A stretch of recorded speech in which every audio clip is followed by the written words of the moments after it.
മനുഷ്യൻ മരിക്കുമ്പോൾ അവന്റെ സ്തുതികൾ നിലയ്ക്കുന്നു. ആരോഗ്യത്തോടെ ജീവിച്ചിരിക്കുന്നവരാണ് കർത്താവിനെ സ്തുതിക്കുക. മരിച്ചവരും നിശബ്ദതയിൽ ആണ്ടുപോയവരും കർത്താവിനെ സ്തുതിക്കുന്നില്ല.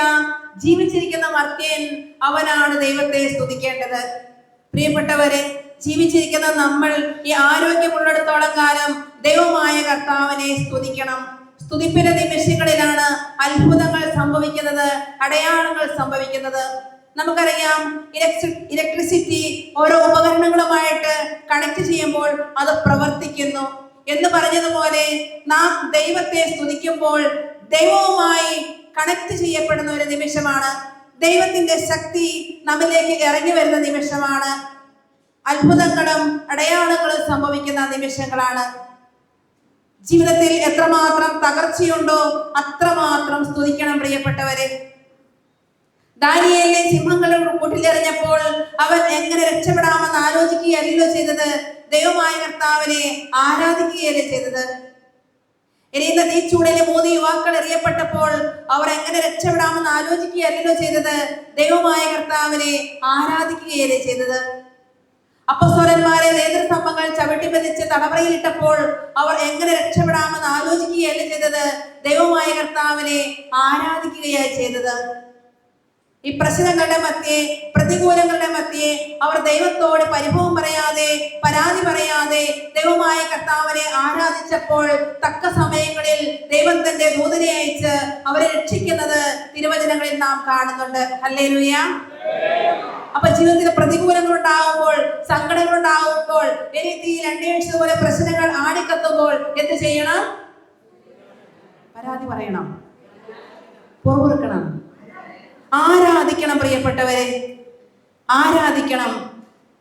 ദൈവത്തെ സ്നേഹിക്കുന്നവർക്ക്, അവിടുത്തെ പദ്ധതി അനുസരിച്ച് വിളിക്കപ്പെടുന്നവർക്ക് 1-2 കാര്യങ്ങൾ അല്ലേ നന്മയായി പരിണമിക്കുന്നല്ലേ?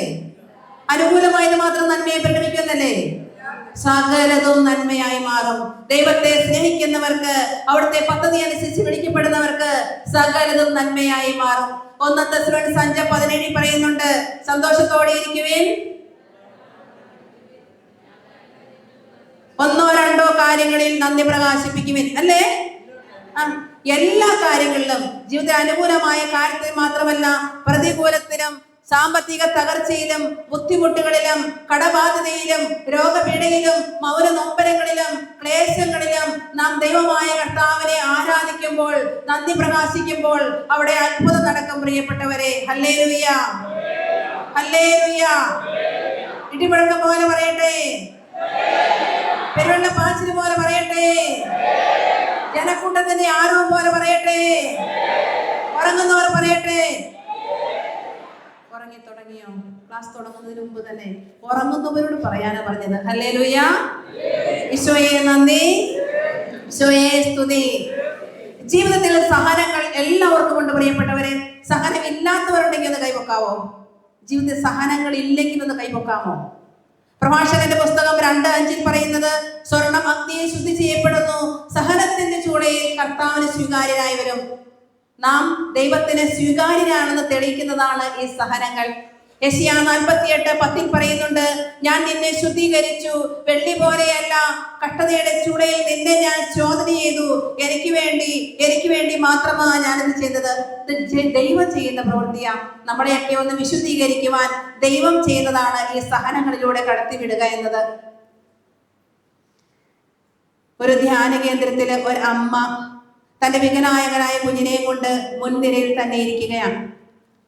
അമ്മ ഇങ്ങനെ ചിന്തിക്കുന്നു, എൻ്റെ കുഞ്ഞ് വികലാംഗൻ, ഭർത്താവിന് ക്യാൻസർ രോഗം, എനിക്ക് ശ്വാസകോശ സംബന്ധമായ രോഗം, വാടക വീട്, സാമ്പത്തിക തകർച്ച, കർത്താവേ എന്ത് ചെയ്യും? പ്രശ്നത്തിലേക്ക് നോക്കിക്കൊണ്ട് അമ്മ ഇങ്ങനെ ഇരിക്കുകയാണ്. അൾത്താരയിൽ നിന്ന് ബഹുമാനപ്പെട്ട വൈദികൻ വിളിച്ചു പറഞ്ഞു, ജീവിതത്തിൽ എത്രമാത്രം തകർച്ചയുണ്ടോ അത്രമാത്രം സ്തുതിക്കണം. ദൈവത്തിന്റെ പരിശുദ്ധാത്മാവെ അമ്മച്ചിയെ സ്പർശിക്കുകയും അമ്മ ചാടി എഴുന്നേറ്റ് സ്വയം മറന്ന് ദൈവമായ കർത്താവിനെ ആരാധിക്കാൻ ആരംഭിച്ചു. പ്രിയപ്പെട്ടവരെ,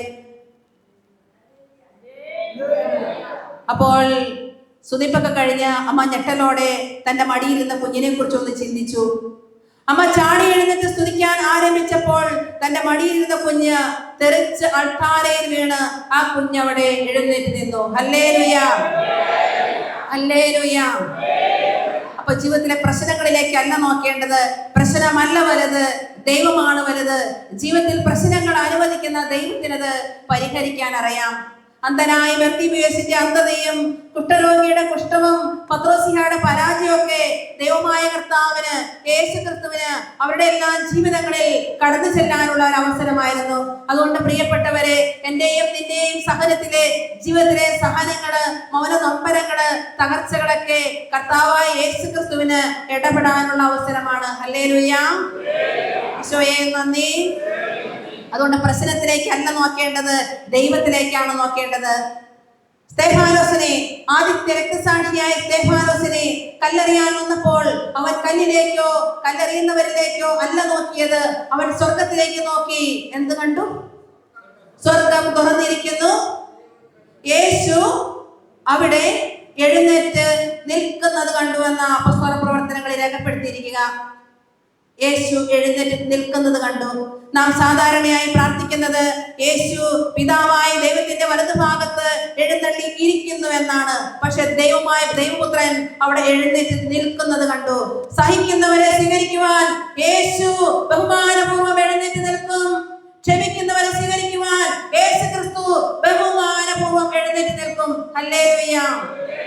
അതുകൊണ്ട് സ്തെഫാനോസ് ചെയ്തത് കല്ലെറിയാൻ വന്നവരിലേക്കോ കല്ലിലേക്കോ അല്ല നോക്കിയത്, സ്വർഗത്തിലേക്ക് നോക്കി. പ്രിയപ്പെട്ടവരെ, തഴഞ്ഞ കരങ്ങളിലേക്കല്ല, താങ്ങുന്ന കരങ്ങളിലേക്ക് നോക്കണം.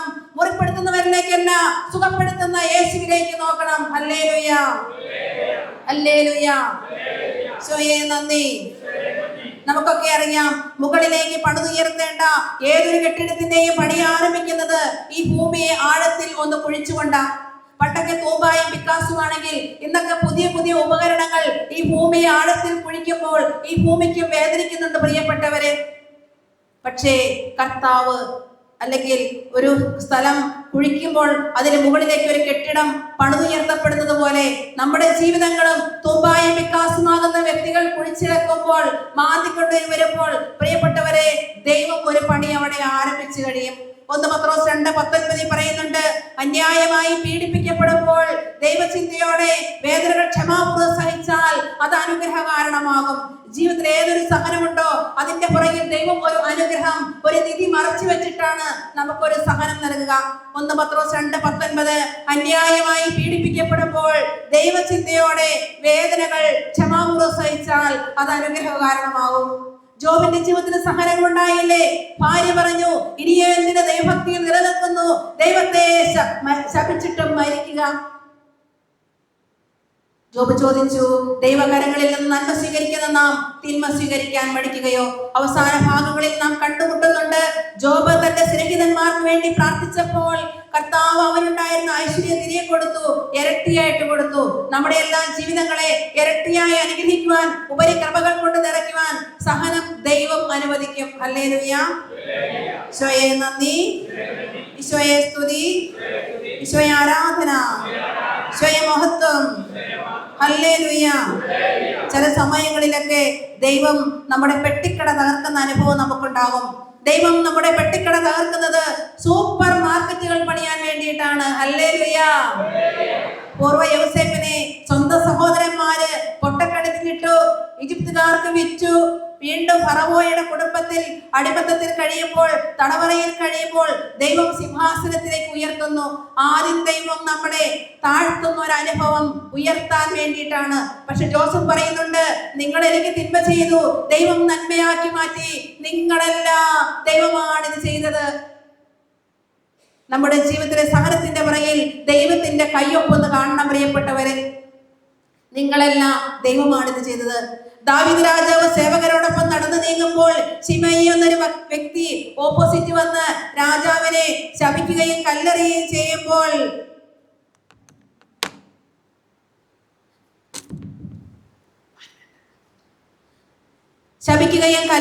ചെയ്യുമ്പോൾ ദാവീദിനെ കൂടെയുള്ളവർ ചോദിച്ചു, ഇവന്റെ തല ഞങ്ങൾ വെട്ടിക്കളയട്ടെ? ദാവീദ് രാജാവ് നടന്നു വരുമ്പോൾ സേവകർ കൂടെയുണ്ട്. ശിമെയി എന്നൊരു വ്യക്തി രാജാവിനെ ശപിക്കുകയും കല്ലെറിയുകയും ചെയ്യുകയാ. കൂടെയുള്ള സേവകർ രാജാവിനോട് ചോദിക്കുകയാ, രാജാവേ, അവന്റെ തല ഞങ്ങൾ വെട്ടിക്കളയട്ടെ? പക്ഷെ രാജാവ് പറയുന്നത് ദാവീദിനെ ശപിക്കുക എന്ന് കർത്താവ് കൽപ്പിച്ചിട്ടാണ് അവൻ അത് ചെയ്തതെങ്കിൽ അരുതെന്ന് പറയാൻ ആർക്ക് കഴിയും? ദൈവമായ കർത്താവ് നമ്മുടെ ജീവിതങ്ങളിൽ പല വ്യക്തികളിലൂടെ സഹനങ്ങൾ അനുവദിച്ചിട്ടാണെങ്കിൽ അരുതെന്ന് പറയാൻ ആർക്ക് കഴിയും?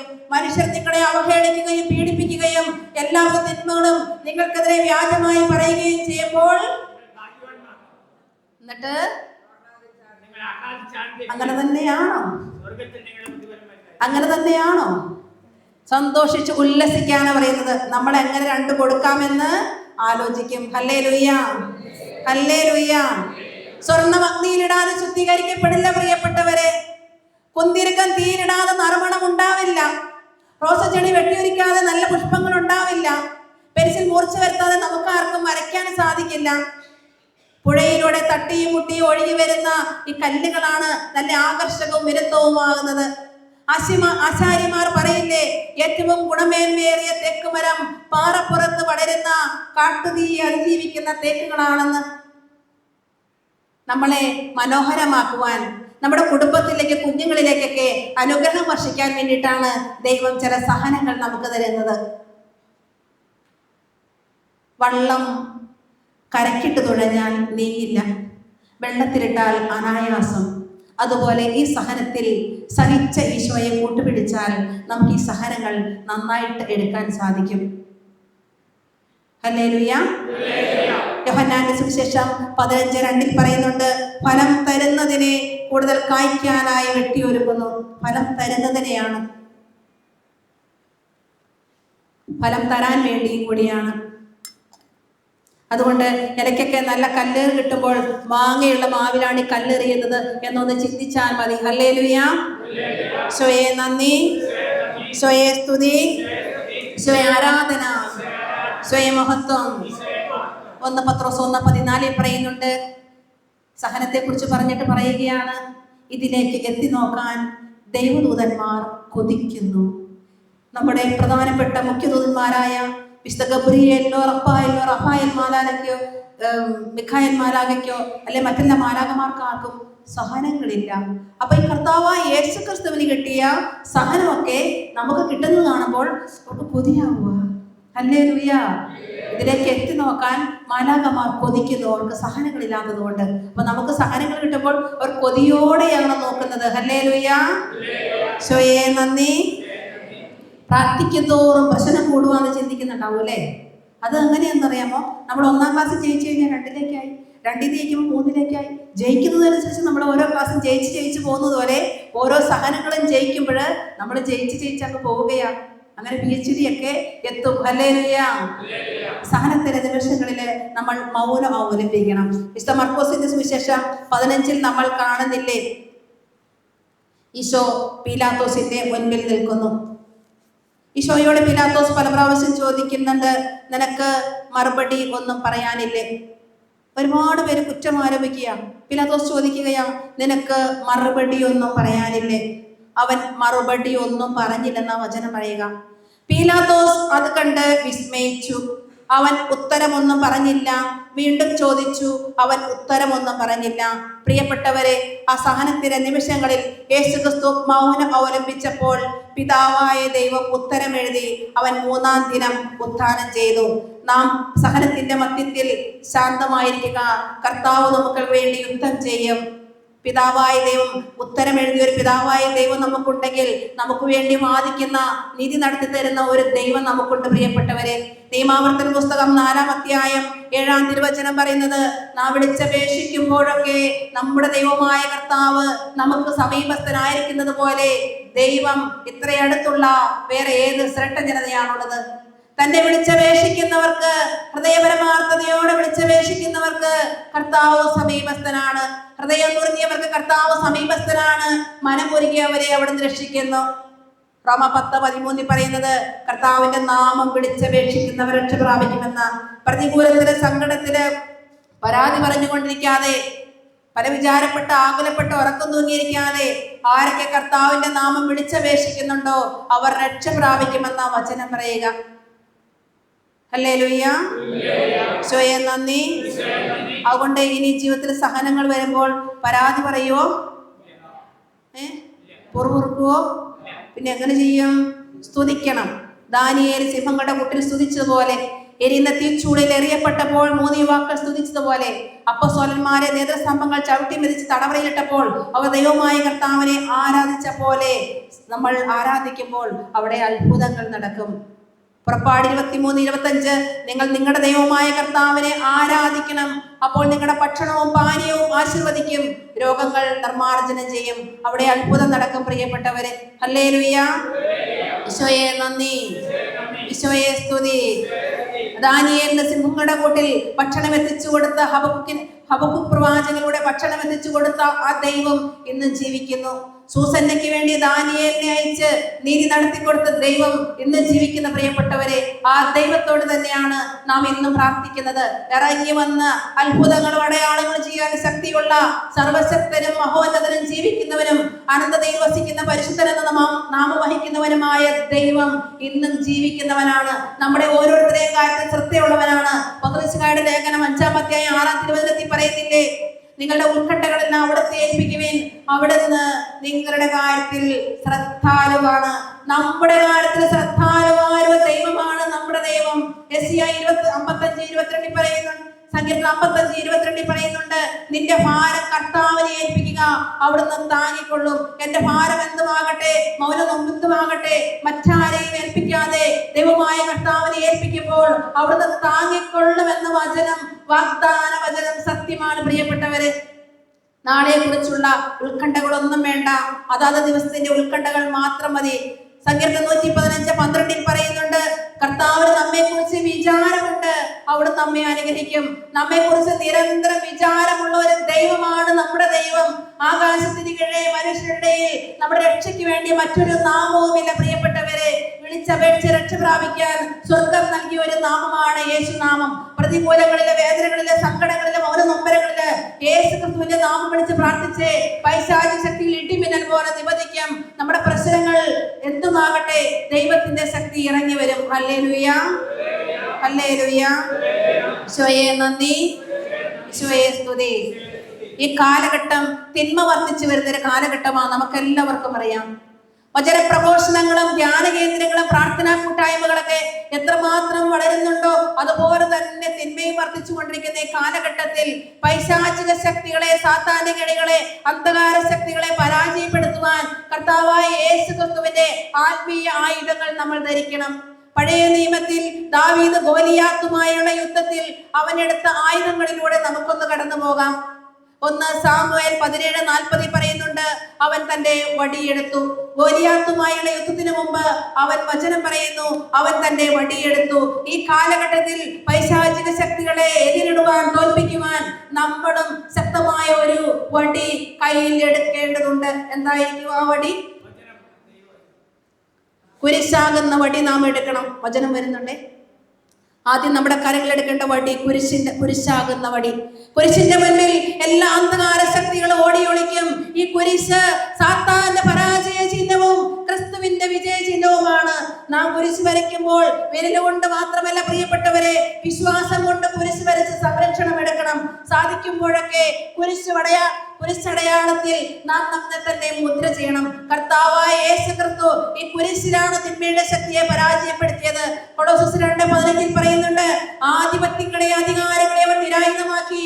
അവൻ കുരിശിൽ അവയുടെ മേൽ വിജയം ആഘോഷിച്ചുകൊണ്ട് അവയെ പരസ്യമായി അവഹേളനമാത്രമാക്കി.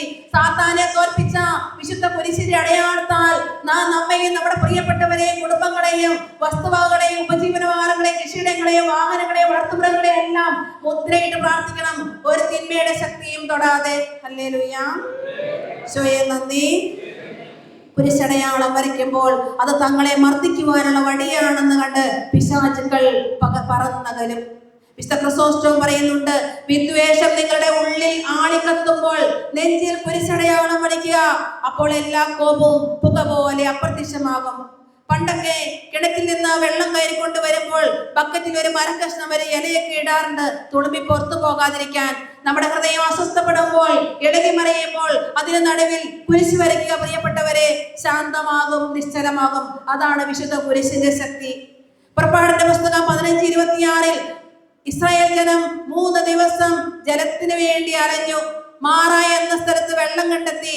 എന്നാൽ അത് കയ്പുള്ളതായിരുന്നു.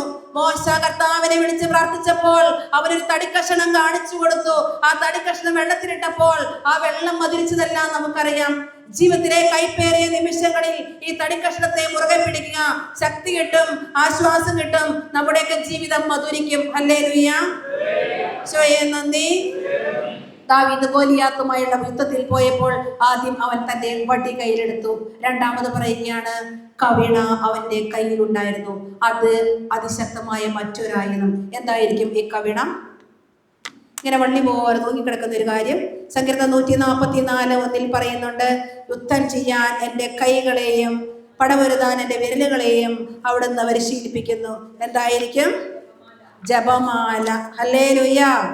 വള്ളി പോലെ തൂങ്ങിക്കിടക്കുന്ന ഒരു ആയുധം എന്താണ്? ഈശോയെ നന്ദി, ഈശോയെ സ്തുതി, ഈശോയെ ആരാധന, ഈശോയെ മഹത്വം. ഹല്ലേലൂയ.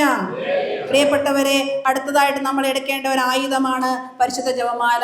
പരിശുദ്ധ ജപമാലയെ കുറിച്ച് വിശുദ്ധ ബൈബിളിൽ ഒന്നും പറയുന്നില്ലല്ലോ. പിന്നെ എന്തിനാ ജപമാല ചൊല്ലുന്നത്?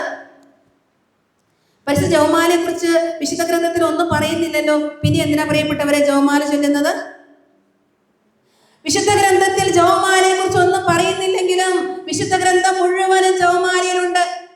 യേശുക്രിസ്തുവിന്റെ ജനനം തൊട്ട് ഉത്ഥാനം വരെയുള്ള സകല കാര്യങ്ങളും ജപമാലയിലില്ലേ? ചാവർ പിതാവ് പറയുന്നത് മാലയിൽ കൊരുത്ത സുവിശേഷമാണ് ജപമാല എന്ന്. പോൾ 6-ാമൻ പാപ്പ പറയുന്നത് സുവിശേഷത്തിന്റെ സംക്ഷേപമാണ് ജപമാല എന്ന്. സുവിശേഷം ജപമാലയെ കുറിച്ചില്ലെങ്കിലും ഈ സുവിശേഷം മുഴുവനും ജപമാലയിലുണ്ട്. അമ്മയെ അറിഞ്ഞാൽ ഈശോയെ അറിയാം. അമ്മ നാരകീയ സർപ്പത്തിന്റെ തലയെ തകർത്തവളാണ്. ഈ കാലഘട്ടത്തിൽ തിന്മയുടെ ശക്തി ജയിക്കുവാൻ ദാവീദ് കവടിയെടുത്തതുപോലെ, കവണ അവന്റെ കയ്യിലുണ്ടായിരുന്നതുപോലെ നമ്മുടെ എല്ലാം കയ്യിലുണ്ടായിരിക്കേണ്ട മറ്റൊരു ആയുധമാണ് ജപമാല. യേശുക്രിസ്തു ആദ്യം ജനിച്ചപ്പോൾ കണ്ട മുഖം ആരുടേതാണ്? വിശുദ്ധ അമ്മയുടെ. കുരിശിൽ മരിക്കുമ്പോൾ അവസാനം കണ്ട മുഖം ആരുടേതാണ്? ഈശോ ജനിച്ചപ്പോൾ ആദ്യം കിടന്ന മടിത്തട്ട് ആരുടേതാണ്? മരിച്ചപ്പോൾ അവസാനം കിടന്ന മടിത്തട്ടും പരിശുദ്ധ അമ്മയുടെ മടിത്തട്ട്. ഈ അമ്മ തന്നെയായിരുന്നു പുത്രന്റെ ശക്തി. ഈ അമ്മയാണ് ഇന്നും നമുക്ക് ശക്തി. ഈ ജപമാല ചൊല്ലി പ്രാർത്ഥിക്കുമ്പോൾ നമ്മൾ വചനം ഉരുവിട്ടാണ് പ്രാർത്ഥിക്കുന്നത്. ലൂക്ക 1:34 ദൈവകൃപ നിറഞ്ഞവളെ സ്വസ്തി, കർത്താവ് നിന്നോട് കൂടെ. ആരുടെ വാക്കുകളാണ്? വായിച്ചിട്ടില്ല അല്ലെ? ലൂക്ക 1:34 ദൈവകൃപ നിറഞ്ഞവളെ സ്വസ്തി, കർത്താവ് നിന്നോട് കൂടെ. ആരുടെ വാക്കുകളാണ്? ഓക്കെ പ്രിയപ്പെട്ടവരെ, എൻ്റെ അപ്പൻ ഗൾഫിലാണെന്ന് വിചാരിക്കാം. പക്ഷെ ഇല്ല, അപ്പൻ എനിക്ക് പാഴ്സൽ അയച്ചു. പോസ്റ്റ്മാൻ കൊണ്ടുവന്ന് തന്നു, ഞാൻ മേടിച്ചു. ആരുടെ പാഴ്സലാണത്? പോസ്റ്റ്മാൻ്റെ. അപ്പൊ നിങ്ങളൊക്കെ ഇച്ചിരി എന്നാ പറഞ്ഞോണ്ടിരുന്നേ? ദൈവകൃപ നിറഞ്ഞവളെ സ്വസ്തി, കർത്താവ് നിന്നോട് കൂടെ. ആരുടെ വാക്കുകളാണ്? യോഹന്നാൻ 3:34 ദൈവം അയച്ചവൻ ദൈവത്തിന്റെ വാക്കുകൾ സംസാരിക്കുന്നു. ദൈവം അയച്ചവൻ ദൈവത്തിന്റെ വാക്കുകൾ സംസാരിക്കുന്നു. നാം ആരുടെ വചനം പറഞ്ഞാണ് പ്രാർത്ഥിക്കുന്നത്? ദൈവത്തിന്റെ വചനം പറഞ്ഞാണ് പ്രാർത്ഥിക്കുന്നത്. വചനം പറഞ്ഞ് പ്രാർത്ഥിക്കുമ്പോൾ നമ്മുടെ ജീവിതം വിശുദ്ധീകരിക്കപ്പെടും. യോഹന്നാൻ 15:3 എൻ്റെ വചന നിമിത്തം നിങ്ങൾ ശുദ്ധിയുള്ളവരായിരിക്കുന്നു, നാം പാപം ചെയ്യാതെ ജീവിക്കും. സങ്കീർത്തനം 119:11 അങ്ങേക്കെതിരെ പാപം ചെയ്യാതിരിക്കേണ്ടതിന് അങ്ങയുടെ വചനം ഹൃദയത്തിൽ സൂക്ഷിച്ചിരിക്കുന്നു, നാം തിന്മയുടെ ശക്തിയെ ജയിക്കും. കർത്താവിന്റെ വചനം നിങ്ങളിൽ വസിക്കുന്നു, നിങ്ങൾ ദുഷ്ടനെ ജയിച്ചിരിക്കുന്നു. യോഹന്നാൻ 2:14 അവൻ അശുദ്ധാത്മാക്കളെ വചനം കൊണ്ട് പുറത്താക്കുകയും രോഗികളെ സുഖപ്പെടുത്തുകയും ചെയ്തു. വചനത്തിന്റെ പ്രത്യേകത, നമ്മൾ പയർ നട്ടാൽ എന്തുണ്ടാകും? വെണ്ട. പളയിൽ അങ്ങനെയാണോ? പയർ നട്ടാല് പയർ തന്നെയാണ് ഇവിടെയും, ഞങ്ങളുടെ നാട്ടിലും അങ്ങനെയാണ്. വെണ്ട നട്ടാലോ വെണ്ട തന്നെ ഉണ്ടാവും. തെങ്ങ് നട്ടാലോ തേങ്ങ നട്ടത്. പക്ഷെ വചനം നട്ടാൽ എന്താ ഉണ്ടാവുക? അത് പല ഫലം പുറപ്പെടുവിക്കുക. ഓരോരുത്തർക്കും ആവശ്യമായ രീതിയിലാണ് അത് മുളയ്ക്കുന്നത്. പ്രിയപ്പെട്ടവരെ, ചില രോഗികളായിരിക്കാം. കർത്താവേ മരുന്നോ ലെവനോഷതമോ അല്ല, അവിടെ വചനമാണ് സൗഖ്യം നൽകുന്നത്. പലതര വിനാശങ്ങളിലായിരിക്കാം. സങ്കീർത്തനം 107:20 പറയുന്നുണ്ട്, അവിടുന്ന് എൻ്റെ വചനം അയച്ചവരെ സകല വിനാശങ്ങളിൽ നിന്ന് വിടുവിച്ചു. ഒരുപക്ഷെ തിന്മയുടെ ശക്തിയാകാം. അങ്ങനെ ഓരോരുത്തർക്കും ആവശ്യമായ രീതിയിലാണ് ഈ വിത്ത് മുളച്ചു വരിക. അതൊരു അത്ഭുത വിത്താണ്. Hallelujah, hallelujah.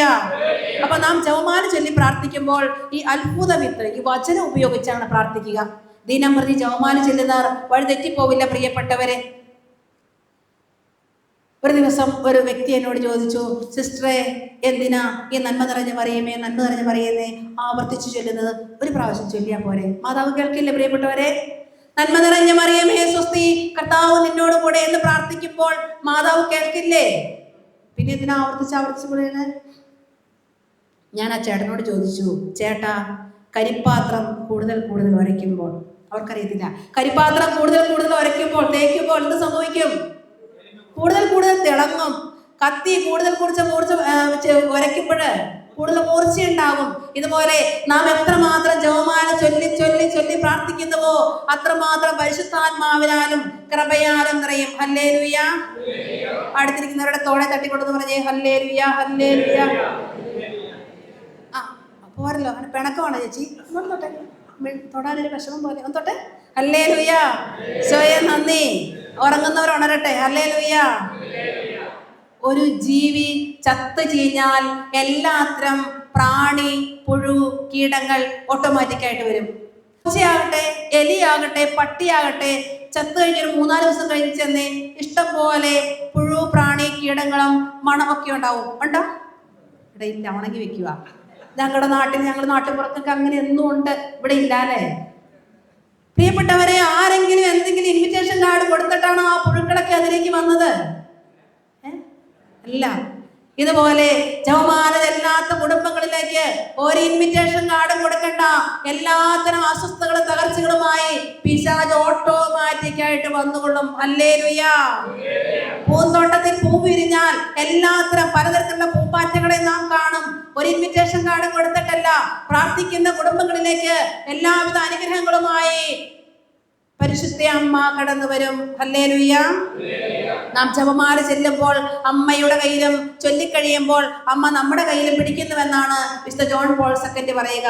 രക്ഷകനെ നമുക്ക് കിട്ടിയത് പരിശുദ്ധ അമ്മ വഴിയാണെങ്കിൽ രക്ഷ നമുക്ക് പരിശുദ്ധ അമ്മ വഴിയേ ഉള്ളൂ. പ്രിയപ്പെട്ടവരെ, ഹല്ലേലൂയ. ഈശോയെ നന്ദി, ഈശോയെ സ്തുതി, ഈശോയെ ആരാധന. വിളിച്ചാൽ വിളിച്ചെടുത്ത് വരുന്നവളാ പരിശുദ്ധ അമ്മ. അമ്മയുടെ മാധ്യസ്ഥം സ്വർഗത്തിൽ ഒരിക്കലും നിഷേധിക്കാൻ പറ്റില്ല. കാരണം എന്താണെന്നറിയാമോ? അമ്മയുടെ നമ്മളൊരു കാര്യം പറഞ്ഞു, അമ്മ അത് സ്വർഗത്തോട് പറഞ്ഞാൽ സ്വർഗം ഒരിക്കലും നിഷേധിക്കില്ല. കാരണം തന്റെ പുത്രന് ജനിക്കുവാൻ ഒരു ഗർഭമാത്രം ഈ ഭൂമിയിൽ തേടിയപ്പോൾ സ്വർഗം തന്റെ പുത്രന് ജനിക്കുവാൻ ഒരു അവസരം എവിടെ തേടിയപ്പോൾ പ്രിയപ്പെട്ടവരെ, അമ്മ അത് നിഷേധിച്ചില്ല. സ്വർഗം ചോദിച്ചത് അമ്മ നിഷേധിക്കാത്തത് കൊണ്ട് അമ്മ ചോദിക്കുന്നതും സ്വർഗം നിഷേധിക്കില്ല. ഹല്ലേലൂയ. ഈശോയെ നന്ദി, ഈശോയെ സ്തുതി. നമുക്കൊക്കെ അറിയാവുന്ന ഒരു അനുഭവമുണ്ട്. ലൂർദിൽ പരിശുദ്ധ അമ്മ പ്രത്യക്ഷപ്പെട്ട സ്ഥലത്ത് രോഗികൾ ഇങ്ങനെ കൊണ്ടുവന്ന് കിടക്കും. ഈശോ ഇങ്ങനെ ആശീർവദിച്ച് കടന്നു പോകുമ്പോൾ എല്ലാ രോഗികൾക്കും സൗഖ്യം കിട്ടും. അങ്ങനെ തളർന്നു പോയ ഒരു കുഞ്ഞിനെയും കൊണ്ട് മാതാപിതാക്കൾ വന്നു, ഇങ്ങനെ കിടത്തി. അത് കഴിഞ്ഞ് ഈശോ ആശീർവദിച്ച് കടന്നുപോയി. അവിടെ കിടന്ന എല്ലാ കുഞ്ഞുങ്ങൾക്കും സൗഖ്യം കിട്ടി, എല്ലാ വ്യക്തികൾക്കും സൗഖ്യം കിട്ടി. ഈ കുഞ്ഞിനെ മാത്രം സൗഖ്യം കിട്ടിയില്ല. 2-ാം ദിനവും ഈശോ കടന്നുപോയി. അവിടെ കിടന്ന സകല രോഗികൾക്ക് സൗഖ്യം കിട്ടി, ഈ കുഞ്ഞിന് സൗഖ്യം കിട്ടിയില്ല. പ്രിയപ്പെട്ടവരെ, 3-ാം ദിനവും ദിവ്യകാരുണ്യ ഈശോ കടന്നുപോയിക്കൊണ്ടിരുന്നപ്പോൾ ഈ കുഞ്ഞ് ഈശോയെ നോക്കി വന്ന് വിളിച്ചു പറഞ്ഞു, ഈശോയെ, നീ ഇന്നും എന്നെ തൊടാതെ പോയാൽ ഞാൻ നിന്റെ അമ്മയോട് പറയും. ആ നിമിഷം ആ കുഞ്ഞിന് സൗഖ്യം കിട്ടി. ഹല്ലേലൂയ. കാനായിലെ കല്യാണത്തിൽ ഇടപെട്ട ഒരമ്മ നമുക്കുണ്ട് പ്രിയപ്പെട്ടവരെ. കാനായിൽ വീഞ്ഞായി മാറിയ വെള്ളത്തിന്റെ പ്രത്യേകത എന്താണ്? അത് മേൽത്തരമായി മാറി. നമ്മുടെ ജീവിതവും മേൽത്തരമാകണമെങ്കിൽ അമ്മയോട് പറയുക. അമ്മ ഈശോയോട് പറയും, യേശുവിന്റെ സ്പർശനമാണ് വെള്ളത്തെ വീഞ്ഞാക്കിയതെങ്കിൽ, വീഞ്ഞിനെ രക്തമാക്കി മാറ്റുന്നതെങ്കിൽ ഇന്ന് യേശു അമ്മയും തൊടും, നമ്മുടെ ജീവിതവും മേൽത്തരമാകും. അതുകൊണ്ട് അമ്മയെ കൈവിട്ടു പോകരുത്, അമ്മയുടെ കൈവിട്ടു പോകരുത്. അടുത്തിരിക്കുന്നവരുടെ കൈക്ക് പിടിച്ചെന്ന് പറഞ്ഞേ, അമ്മയെ കൈവിട്ടു പോകരുത്, അമ്മയുടെ കൈവിട്ടു പോകരുത്. കയ്യാലൊക്കെ പിടിക്കാൻ ഒരു മടി, പടക്കണോ? ചേട്ടന്മാർക്കും ഉണ്ടോ അങ്ങനെ? ഇല്ല. കൊച്ചു കുട്ടികൾക്കുള്ളൊരു ധ്യാനം നടക്കുവാണേ. അപ്പോൾ അടുത്തിരിക്കുന്ന കുട്ടികൾ ഇങ്ങനെ ജവമാല പിടിച്ചൊക്കെ വരിക്കുന്നു, പിന്നെ മാറ്റിയിരുത്തി കുസൃതി കാണിച്ചുകൊണ്ടിരിക്കുന്നു. പിന്നെ ഗ്രൂപ്പ് തിരിച്ച് ഒരു ജവമാല ചെല്ലാനായിട്ട് വിളിച്ചു. ഈ ഗ്രൂപ്പിലിരുന്ന് ജവമാല ചൊല്ലിക്കൊണ്ടിരിക്കുക. അപ്പോൾ ഒരു കൊച്ച് വീണ്ടും ഈ മുമ്പിലിരുന്നവൻ വീണ്ടും ഉഴപ്പുകയാണ്, കല്ല് പെറുക്കി എറിയുന്നു. അപ്പോൾ മോനെ ജവമാല ചെല്ലാൻ വിട്ടതല്ലേ കൂട്ടാ? അപ്പോൾ അവൻ പറയുക, എൻ്റെ കയ്യിൽ ജവമാല ഇല്ലാഞ്ഞിട്ട് ഞാൻ കല്ല് പെറുക്കി എണ്ണുന്നതാ. പ്രിയപ്പെട്ടവരെ, വീട്ടിലും അരമാലയിലും ഷെൽഫിലും മേശപ്പുറത്തൊക്കെ ജപമാല കുന്നുകൂടുമ്പോഴും ജപമാല ചൊല്ലി പ്രാർത്ഥിക്കാൻ സമയമില്ല ഓർത്തില്ലെങ്കിൽ പരിശുദ്ധ അമ്മ എന്നെയും നിന്നെയും ഓർത്ത് കരയാതിരിക്കട്ടെ. ഹല്ലേലൂയ. ഈശോയെ നന്ദി, ഈശോയെ സ്തുതി, ഈശോയെ ആരാധന. രണ്ടാമത്തെ കല്ലിലേക്ക് പ്രവേശിച്ചിട്ടില്ല. ആദ്യം അവന്റെ കയ്യിൽ വടിയുണ്ടായിരുന്നു, പിന്നെ അവന്റെ കരങ്ങളിൽ കവിണയുണ്ടായിരുന്നു. അവൻ തോട്ടിലിറങ്ങി. ആരും തോട്ടിലിറങ്ങിയാൽ കയ്യും മുഖമൊക്കെ ഒന്ന് കഴുകും ഇല്ലേ? നല്ല വെള്ളമാണെന്ന് കണ്ട കഴുകില്ലേ? അതെ, ഇവനും തോട്ടിലിറങ്ങി കഴുകിയിട്ടുണ്ടാവും. പ്രിയപ്പെട്ടവരെ, നമ്മളും തിന്മയുടെ ശക്തിക്കെതിരെ എടുക്കേണ്ട ഒരു സംരക്ഷണ കവചമാണ് യേശുക്രിസ്തുവിന്റെ പരിശുദ്ധ രക്തം കൊണ്ട് നമ്മളെയും നമ്മുടെ കുടുംബത്തിലുള്ളവരെയൊക്കെ ഒന്ന് കഴുകി സുരക്ഷിതമാക്കണം. തിന്മ തൊടാതെ, തിന്മ കാണാതെ. വീണ്ടും അവൻ തൊട്ടിൽ നിന്ന് ഇറങ്ങി 5 കല്ലെടുത്ത് സഞ്ചിയിലിട്ടു. 5 കല്ലെടുത്ത് സഞ്ചിയിലിട്ടു. ഒരൊറ്റ കല്ലുകൊണ്ട് ഗോലിയാത്തിനെ വീഴിച്ചു. നമ്മുടെ കരങ്ങളിലും 5 കല്ലുണ്ടാകണം. കല്ലുകൊണ്ടാകണം. ഒരൊറ്റ കല്ലുകൊണ്ട് പിശാച് പരയപ്പെട്ടോളും. പക്ഷെ നമ്മുടെ കയ്യിൽ തോട്ടം, അവന്റെ കയ്യിൽ എപ്പോഴും കവിണ ഉണ്ടായിരുന്നു. നമ്മുടെ കാര്യങ്ങളിലും ഉണ്ടായിരിക്കണം. നിരന്തരം ജപമാല ചൊല്ലി പ്രാർത്ഥിക്കണം. അതുപോലെ അവന്റെ കയ്യിൽ 5 കല്ലെടുത്ത് സഞ്ചിയിലിട്ടു. 1 പ്രാർത്ഥനയാകുന്ന കല്ല്. സ്വർഗസ്ഥനായ പിതാവേ എന്ന പ്രാർത്ഥന തിന്മയുടെ ശക്തിക്കെതിരെ അതിശക്തമായ ഒരു ആയുധമാണ്. യേശു പഠിപ്പിച്ചതല്ലേ, പ്രലോഭനത്തിൽ ഉൾപ്പെടുത്തരുതേ, തിന്മയിൽ നിന്ന് ഞങ്ങളെ രക്ഷിക്കണമേ. ഞാൻ സ്പീഡിൽ പോവുകയാണ്. വീണ്ടും കത്തോലിക്ക സഭയുടെ ഏറ്റവും വലിയ ബന്ധന പ്രാർത്ഥന വിശ്വാസ പ്രമാണം. കർത്താവായ ദൈവത്തിലുള്ള പിതാവ് പുത്രനും പരിശുദ്ധാത്മാവ് ത്രിയേക ദൈവത്തിലുള്ള വിശ്വാസം ഏറ്റുപറയുമ്പോൾ പിശാചുക്കൾ നിലപതിക്കും. പ്രിയപ്പെട്ടവരെ, വീണ്ടും സ്തുതിപ്പിന്റെ നിമിഷങ്ങളിൽ അത്ഭുതങ്ങൾ സംഭവിക്കും. രോഗങ്ങൾ വിട്ടുപോകും, പൈശാചിക ശക്തികൾ വിട്ടകലും. ഹല്ലേലൂയ എന്ന ഭാഷ തന്നെ പിശാചിനിട്ട് കരിങ്കൽ വെച്ച് ഏറ് കിട്ടുന്ന ഒരു അനുഭവമാണ്. അതുകൊണ്ട് ഒന്നാമത്തെ കല്ലായിരിക്കണം എന്ത്? പ്രാർത്ഥന. യേശു തന്നെ പറഞ്ഞില്ലേ, ഉപവാസവും പ്രാർത്ഥനയും കൊണ്ടല്ലാതെ ഈ വർഗം പുറത്തു പോകില്ലെന്ന്. യേശു ദൈവമായിരുന്നിട്ടും പ്രാർത്ഥിച്ചിരുന്നല്ലോ. ലൂക്കായുടെ സുവിശേഷത്തിൽ പറയുന്നില്ലേ, അവൻ പതിവ് പോലെ പ്രാർത്ഥിക്കുവാൻ ഗെത്സമനിയിൽ പോയി. അവൻ പതിവ് പോലെ പേപ്പർ വായിക്കാൻ പോയി എന്ന് വിശുദ്ധ ഗ്രന്ഥത്തിൽ കാണുന്നില്ല. അവൻ പതിവ് പോലെ ഉറങ്ങാൻ പോയി എന്നോ ഉണ്ണാൻ പോയി എന്നോ കാണുന്നില്ല. പ്രിയപ്പെട്ടവരെ, അവൻ പതിവ് പോലെ പ്രാർത്ഥിക്കുവാൻ പോയി. അവിടുന്ന് ദൈവമായിരുന്നിട്ട് പ്രാർത്ഥിച്ചിരുന്നു. പ്രിയപ്പെട്ടവരെ, അപ്പൊ മനുഷ്യരായ നമ്മൾ എന്തുമാത്രം ഈ കാലഘട്ടത്തിൽ പ്രാർത്ഥിക്കണം. ഉൽപ്പത്തി പുസ്തകത്തിൽ കാണുന്നില്ലേ, സൊദോം ഗോമോറ നശിപ്പിക്കുന്നതിന് മുമ്പ് അബ്രഹാം ദൈവത്തോട് ചോദിക്കുന്നുണ്ട്. 50, 20, 30 ഒക്കെ കഴിഞ്ഞിട്ട് അവസാനം ചോദിക്കുക, 10 നീതിമാന്മാരെ കാണുന്ന പക്ഷം ഈ ദേശത്തോട് ക്ഷമിക്കുമോ? സൊദോം ഗോമോറ ദൈവം അഗ്നി കൊണ്ട് നശിപ്പിക്കുന്നതിന് മുമ്പ് അബ്രഹാം ദൈവത്തോട് ചോദിക്കുകയാണ്, 10 നീതിമാന്മാരെ കാണുന്ന പക്ഷം ഈ ദേശത്തോട് ക്ഷമിക്കാമോ? പ്രിയപ്പെട്ടവരെ, അന്ന് സൊദോം ഗോമോറയിൽ 10 പേർ പ്രാർത്ഥിക്കാനുണ്ടായിരുന്നെങ്കിൽ ദൈവം അഗ്നി കൊണ്ട് സൊദോം ഗോമോറയെ നശിപ്പിക്കുകയില്ലായിരുന്നു. ഇന്ന് എന്റെ കുടുംബത്തിന്, എന്റെ ദേശത്തിന് വേണ്ടി ഞാൻ പ്രാർത്ഥിക്കാനുണ്ടെങ്കിൽ ദൈവം കരുണ വർഷിക്കും. പ്രിയപ്പെട്ടവരെ, അതുകൊണ്ട് പ്രാർത്ഥന വിട്ടുപോകരുത്. പ്രാർത്ഥന അതിശക്തമായ ഒരു ആയുധമാണ്. ഉപവാസവും പ്രാർത്ഥനയും കൊണ്ടാണ് യേശുനാഥനും മരുഭൂമിയിൽ പൈശാചിക ശക്തികളെ പരാജയപ്പെടുത്തിയത്. രണ്ടാമത്തെ കല്ല് ഉപവാസം. ദീർഘിപ്പിക്കുന്നില്ല. യേശുനാഥൻ ഉപവസിച്ചു. നമ്മളെല്ലാം ഉപവസിക്കുന്നവരാണ്. വീണ്ടും കൂടെയുള്ള കുമ്പസാരം. നമ്മുടെ തെറ്റുകൾ ഏറ്റുപറയുമ്പോൾ പൈശാചിക ശക്തികൾ നിലവധിക്കും. ഏറ്റുപറയുന്നവരെ, ഏറ്റെടുത്തുയർത്തുന്നവരെ ദൈവമാണ് നമ്മുടെ ദൈവം. തെറ്റുപറ്റുക മാനുഷികമാണ്, തിരുത്തുക ദൈവികമാണ്. ധൂർത്തപുത്രന് തെറ്റുപറ്റിയില്ലേ, ദൈവം ഏറ്റെടുത്ത് ഉയർത്തിയില്ലേ? സുഭാഷിതങ്ങൾ പറയുന്നുണ്ട്, തെറ്റ് മറച്ചു വെക്കുന്നവന് ഐശ്വര്യമുണ്ടാവുകയില്ല, ഏറ്റുപറഞ്ഞ് പരിത്യജിക്കുന്നവന് കരുണ ലഭിക്കും. ഇപ്പോൾ ഞാൻ ചോദിക്കുകയാണ്, അമ്മച്ചിയെ, 4 മിനിഞ്ഞാന്നുണ്ടാക്കിയ കറി എന്താണെന്ന് ചോദിച്ചാൽ ഒരു ഓർമ്മയും കിട്ടില്ല. ആലോചിക്കണം. അമ്മച്ചിയാണ് വെട്ടിമുറിക്കതും അരിഞ്ഞതും ഉണ്ടാക്കിയതും കഴിച്ചതും പിറ്റേ ദിവസം കഴിച്ചതും. പക്ഷേ 4 ദിവസം മുമ്പ് ഉണ്ടാക്കിയ കറി എന്താണെന്ന് ചോദിച്ചാൽ ഒന്ന് ചിന്തിക്കേണ്ടിയിരിക്കുന്നു. അപ്പൊ ഒരാഴ്ച മുമ്പത്തെ ചോദിച്ചാലും, അല്ല 1 മാസത്തെ മുമ്പത്തെ ചോദിച്ചാലും ഒരു പിടുത്തം കിട്ടത്തില്ല. പ്രിയപ്പെട്ടവരെ, 3-4 മാസം കഴിഞ്ഞ് കുമ്പസാരിക്കുമ്പോൾ എങ്ങനെ നമ്മൾ ഇതൊക്കെ ഓർത്തിരിക്കും? ഉറുമ്പ് ചെറിയ മണൽത്തരികൾ ഇങ്ങനെ കൊണ്ടേ വെച്ച് ഈ വാതിലിന്റെ എല്ലാം പുറകിൽ പൂന കൂട്ടിയിട്ടിരിക്കുന്നത് കണ്ടിട്ടുണ്ടല്ലോ. ഇതുപോലെ ചെറിയ കാര്യങ്ങൾ അവഗണിക്കുന്നവൻ അല്പാൽപമായി നശിക്കുമെന്ന പ്രഭാഷകൻ 19:1. നമ്മൾ ഒരിക്കലും ഇച്ചിരി ചീത്ത പറഞ്ഞതല്ലേ ഉള്ളൂ, ഒന്ന് പിണങ്ങിയതല്ലേ ഉള്ളൂ, ഒന്ന് ദേഷ്യപ്പെട്ടതല്ലേ ഉള്ളൂ, ഒന്ന് കുറ്റം പറഞ്ഞതല്ലേ ഉള്ളൂ, ഒരു പ്രതികാരം ചെയ്തതല്ലേ ഉള്ളൂ. പല തുള്ളിയാണ് പെരുവെള്ളം എന്ന് ഓർക്കുക. അനുഗ്രഹത്തിന് അത് തടസ്സമായിരിക്കും. പ്രിയപ്പെട്ടവരെ, ഏറ്റവും നിസാരമായ പാപം പോലും ഏറ്റുപറഞ്ഞ് പരിത്യജിക്കണം. പോയി കുമ്പസാരം കൊണ്ട് ചെന്നിട്ട് കുറ്റം പറഞ്ഞിട്ടുണ്ട്, ദേഷ്യപ്പെട്ടിട്ടുണ്ട്, ചീത്ത വിളിച്ചിട്ടുണ്ട് എന്ന് പറഞ്ഞ് അവസാനിപ്പിക്കാതെ പാപമോചനമുണ്ട്, അതിലില്ലെന്ന് ഞാൻ പറയുന്നില്ല. പക്ഷെ ഞാൻ എത്ര പേരെ കുറിച്ച് എത്ര പ്രാവശ്യം കുറ്റം പറഞ്ഞു എന്ന് പറഞ്ഞാലേ ഒരു മോചനമുള്ളൂ. ഞാൻ 5 പേരെ കുറിച്ച് 5 പ്രാവശ്യം കുറ്റം പറഞ്ഞിട്ടുണ്ടെന്ന് പറഞ്ഞാൽ ഒരു മോചനമുള്ളൂ. ബാക്കി 4 പാപം അവിടെ കിടക്കുക. അതുകൊണ്ട് ഏറ്റു പറഞ്ഞ് ഉപേക്ഷിക്കാത്ത പാപം അടയിരുന്ന് പെറ്റുപെരുകും. ഇന്നങ്ങ് കുമ്പസാരിച്ചിട്ട് വന്നേ ഉള്ളൂ, പിന്നെ എന്തിയ കർത്താവെ വീണ്ടും ഞാൻ പാപത്തിൽ വീണു പോയതെന്ന് ചിന്തിക്കരുത്. ഏറ്റു പറഞ്ഞ് ഉപേക്ഷിക്കാത്ത പാപം അടയിരുന്ന് പെരുകും പ്രിയപ്പെട്ടവരെ. ബാക്കി പാപം അവിടെ കിടക്കുന്നുണ്ടാകും.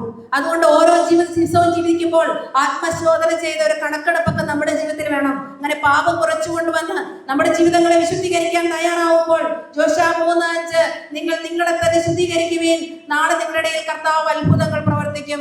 ഈ മേൽക്കൂര ഇവിടെ ഇരിക്കുന്നത് കൊണ്ട് മഴയോ മഞ്ഞോ വെള്ളോ വെയിലൊന്നും പ്രവേശിക്കാത്തത് പോലെ ദൈവം പെരുമഴ പോലെ അനുഗ്രഹം കുടുംബത്തിലേക്ക്, മക്കളിലേക്ക്, തലമുറകളിലേക്ക് വർഷിച്ചാലും കടന്നു വരില്ല പ്രിയപ്പെട്ടവരെ. വെറുപ്പിന്റെയോ വൈരാഗ്യത്തിന്റെയോ വിദ്വേഷത്തിന്റെയോ ഇഷ്ടക്കേടിന്റെയോ സ്നേഹരാഹിത്യത്തിന്റെയോ മേൽക്കൂരകളിരുന്നാൽ എത്ര പ്രാർത്ഥിച്ചാലും അനുഗ്രഹം കടന്നു വരികയില്ല. പ്രാർത്ഥിക്കുകയും യാചിക്കുകയും എന്ത് ലഭിക്കുന്നു വിശ്വസിക്കുകയും ലഭിക്കുക തന്നെ ചെയ്യും. പക്ഷെ തൊട്ട് താഴെ ഒരു വചനം കൂടിയുണ്ട്, നിങ്ങൾക്ക് ആരോടെങ്കിലും എന്തെങ്കിലും വിരോധമുണ്ടെങ്കിൽ ക്ഷമിച്ചിട്ട് പ്രാർത്ഥിച്ചാൽ കടന്നു വരും. യേശു നടന്നു പോയപ്പോൾ ശിഷ്യന്മാർ വല കഴുകുകയായിരുന്നു. വല കഴുകിയാലേ മീൻ അതിൽ കയറുകയുള്ളൂ. യേശു നടന്നു പോയപ്പോൾ ശിഷ്യന്മാർ വലയുടെ കേട് പോക്കുകയായിരുന്നു. മറ്റൊരു സുവിശേഷകൻ പറയുന്നു, ഈ വലയുടെ കേട് പോക്കിയാലേ പിടിക്കുന്ന മീനുകൾ അതിൽ കിടക്കുകയുള്ളൂ. നാം ഹൃദയമാകുന്ന വല കഴുകുവാനും ബന്ധങ്ങളുടെ കണ്ണുകളൊക്കെ വിട്ടുപോയിട്ടുണ്ടെങ്കിൽ കൂട്ടിക്കെട്ടാൻ തയ്യാറായാൽ മാത്രമേ കർത്താവിന്റെ അനുഗ്രഹം അവിടെ നിലനിൽക്കുകയുള്ളൂ. ഹല്ലേലൂയ. ഇടിമുഴക്കം പോലെ പറയട്ടെ, വെള്ളപ്പാച്ചിൽ പോലെ പറയട്ടെ, ഉറങ്ങുന്നവർ പറയട്ടെ. കുറെ പേര് ഉറങ്ങുന്നുണ്ട്, ശരിയാണ്.